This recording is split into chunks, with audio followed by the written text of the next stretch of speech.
Hi, I'm Carla with the Chicago Bungalow Association, and in this episode of our How To Home series, we'll be learning how to diagnose issues that people commonly see with historic masonry. We're here with Matt Wolf, a fifth-generation owner of Henry Frerk Sons, and can you tell us a little bit about what you guys do? Yeah, we're a supplier of building materials. We sell concrete and masonry supplies.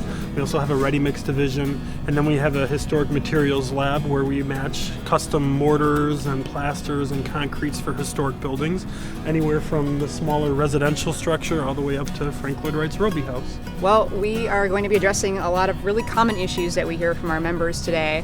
So let's get started. My favorite topic. Let's do it. Okay. In this first video of our Diagnosing Your Vintage Masonry series, we'll be assessing chimney and gutter issues and discussing some solutions. Okay, so we're looking at the side of the house now. When you do a masonry assessment, what is your general approach?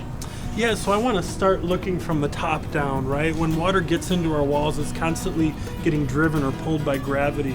So if we start at the top, we can start to identify areas where water might be getting into the walls. So right here, we're looking at the chimney. First thing I notice is we're missing the clay flue liners are not sticking out of the top of the chimney. And on top of that clay flue liner should be a metal chimney cap. And that little metal chimney cap is important. It keeps water and snow from getting into your chimney, which can cause moisture-related damage from the inside out. And then I also notice the concrete chimney cap at the top.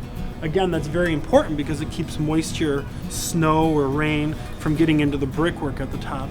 And you can notice this one has several cracks and there's a large area in the front that's missing. So I would say that this chimney cap needs to go and you need to replace it with a new poured-in-place concrete cap. And then we work our way down the chimney and we notice what the industry refers to as bug holes, large voids in the mortar joints where mortar has fallen out. So that's an indicator that the chimney needs to be repointed. However, in this case, you also notice the chimney has a pretty significant lean towards the south.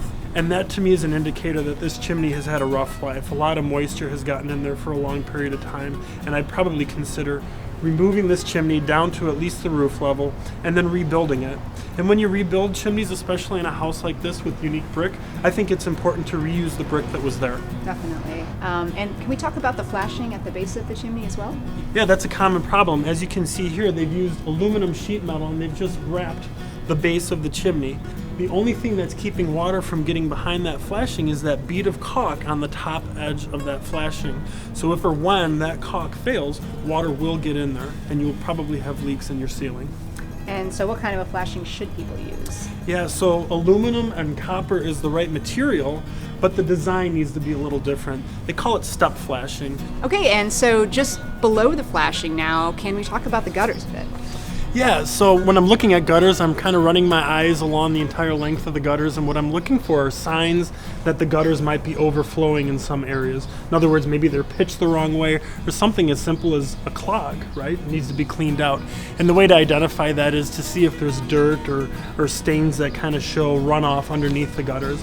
I don't see too much of that here, but I do see at that seam where the two gutters are spliced together, if you look at the wood fascia underneath, there's a lot of peeling paint. So I would say that that seam is probably leaking and should be fixed. And how do you fix a seam like that? Usually it's just a bead of caulk. All right, well, why don't we take a look at the downspout now? Okay. Be sure to check out the next installment of our Diagnosing Your Vintage Masonry series, where we'll be assessing some mortar and repointing issues and offering suggestions on what to do about them.